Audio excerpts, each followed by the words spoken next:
Simo Häyhä was born on December 17, 1905, in the municipality of Raujärvi. Simo was born into a family of 8 children, and he was the second youngest child. His family consisted of farmers and was of Lutheran heritage. Simo spent his early life as a farmer and a hunter. Simo then joined the Finnish voluntary militia White Guard, or Suojeluskunta, when he was 20 years old in 1925. While serving, Häyhä also participated in competitions in the Viipuri province for shooting sports, which he was really good at. Simo's house was said to have been full of marksmanship trophies. Simo served as a sniper during the Winter War when the Soviet Union invaded Finland. He was present during the Battle of Kola, and like the rest of the Finnish army, he was clad in a snow-white camouflage suit. After Stalin's purges, white camouflage was not available for soldiers of the Red Army, so instead they had to wear standard uniforms, which made them extremely visible to the Finnish. Simo was said to have achieved 505 confirmed kills in under 100 days, which during the winter was not easy due to the limited daylight hours. It is believed that Simo earned at least 5 kills every day over the span of this time. Many believe that Simo earned anywhere from 200 to 500 confirmed kills. The Red Army quickly became aware of this one-man threat that they were facing, and word quickly spread about a man that they called Bilea Smert, or the White Death. Due to his high kill count, Finnish newspapers would put out stories spreading the legend of the White Death. Simo's division commander, Antero Svensson, gave Simo an honorary award rifle on February 17, 1940, and credited him with 219 rifle kills and about the same amount of kills with his submachine gun. In his diary, military chaplain Antti Rantama claimed that Simo had made 259 confirmed sniper kills and about the same amount of kills with his submachine gun from the beginning of the war until March 7, 1940, one day after Simo was shot. Army documents report that Simo made 138 kills by December 22, 1939, 199 kills by January 26, 1940, 219 kills by February 17, 1940, and finally 259 kills by March 7, 1940. When out in the wild, Simo would pack mounds of snow in front of his position to help conceal himself.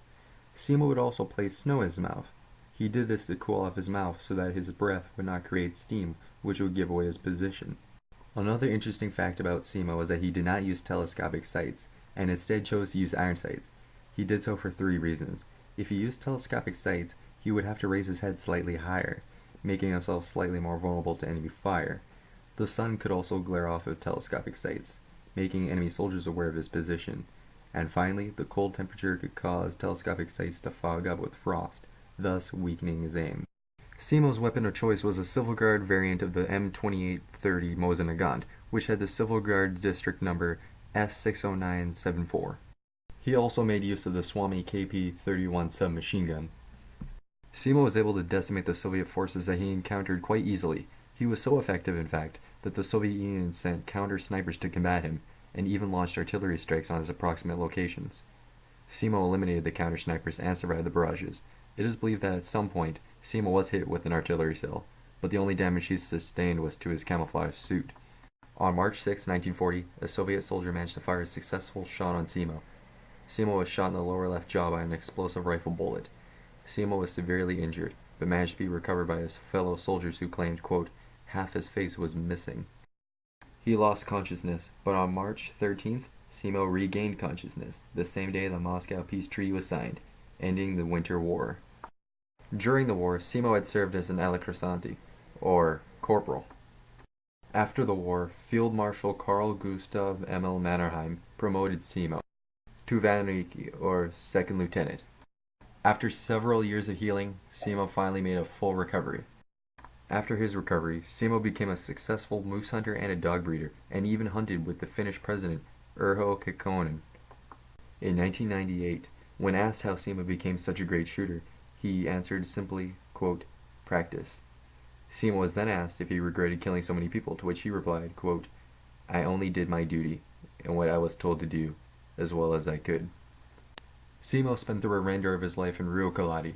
On April 1, 2002, Simo passed away at a war veterans nursing home in Hamina at the age of 96.